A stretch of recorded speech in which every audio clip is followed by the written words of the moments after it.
শিলিগুড়িতে মর্মান্তিক ঘটনা, মা তার 25 দিনের শিশুকে কুয়োতে ফেলে দিল।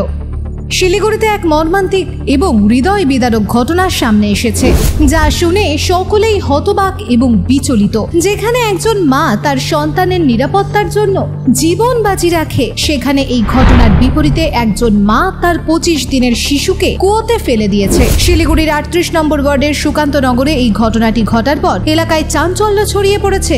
খবর পেয়ে দমকল কর্মীরা দ্রুত ঘটনাস্থলে পৌঁছয় এবং শিশুটিকে কুয়ো থেকে বের করে উত্তরবঙ্গ মেডিকেল কলেজ হাসপাতালে নিয়ে যাওয়া হয়েছে। এই ঘটনাটি শুনে যে কেউ আতঙ্কিত হয়ে যাচ্ছে। খবর পেয়ে ওয়ার্ড কাউন্সিলর দুলাল দত্ত ঘটনাস্থলে আসেন। তিনি জানান, শিশুটির বাবার নাম নয়ন চক্রবর্তী। শিশুটির মা সম্ভবত মানসিকভাবে অবসাদগ্রস্ত। মানসিক সমস্যার কারণে আগেও তিনি শিশুটিকে কুয়োতে ফেলার চেষ্টা করেছিলেন, তাই কুয়োটিকে প্লাস্টিক দিয়ে ঢেকে রাখা হয়েছিল। কিন্তু আজ সকালে শিশুর বাবা যখন তার সাথে শুয়েছিল, তখন মা প্লাস্টিক সরিয়ে শিশুটিকে কুয়োতে ফেলে দেয়। ওয়ার্ড কাউন্সিলর বলেন, এই বিষয়টি তদন্ত করা উচিত যে সত্যিই ওই নারী মানসিকভাবে অসুস্থ কিনা। এটি অত্যন্ত দুঃখজনক ঘটনা। পুলিশ পুরো বিষয়টি তদন্ত করবে। তিনি আরো জানান, নয়ন চক্রবর্তী একজন গাড়ি চালক। এই ঘটনায় তিনিও অত্যন্ত মর্মাহত এবং দুঃখিত। যেন বলার মতো, আমি তো একটা মা, কিছু বুঝতে পারছি কেমন মা নিজে না খেয়ে নিজের সন্তানকে, কি বলবো আর, বলার কিছু ভাষাই নেই। গর্ভধারী মা, এই ঘটনা ঘটলো। হ্যাঁ, এই তো 25 দিন কেবল বাচ্চার বয়স। এই তো আর কি বলবো এই অবধি। আমার নাম স্বপ্না সেন। দেখুন, এটা একটা দুর্ভাগ্যজনক ঘটনা এবং এটা আমাদের শিলিগুড়িতে এরকম একটা ঘটনা হয়ে গেছে। আমরা এখন জানতে পারছি যে যে বাচ্চাটাকে ফেলে দিয়েছিল তার মা একটু মেন্টালি প্রবলেম আছে এবং অনেক দিন ধরেই সে বলছে বাচ্চাটাকে ফেলে দিবে।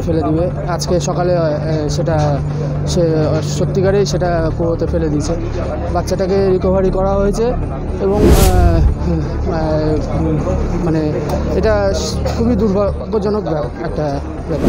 দেখুন, এটা টোটালি ব্যাপারটা হচ্ছে আলাদা। এটা মানে একটা মানসিক ভারসাম্যহীন মহিলা হচ্ছে ওই বাচ্চাটার মা, এবং সে কি করবে না করবে সেটা তো পরিকল্পনাভাবে করেনি এবং তার যেহেতু সে মেন্টালি ডিসব্যালেন্স, সেই মেন্টালি ডিসব্যালেন্সের দরুন এই ব্যাপারটাকে সে করেছে।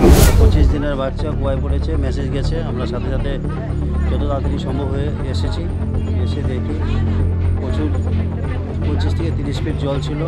তো তারপরে আমরা ডিপলি পাম্প লাগিয়ে জল শুকিয়ে লেটারের মাধ্যমে নামিয়ে রেস্কিউ করে ওনাদের কাছে হ্যান্ড ওভার করেছি। অ্যাকচুয়ালি জলের মধ্যে ডুবে থাকা মানে কন্ডিশন শেষের দিকে। তো আধা ঘন্টা আগে ফিরেছি। ব্যুরো রিপোর্ট, বিশ্ব টাইমস। ফিরবে হুঁশ, জাগবে মানুষ।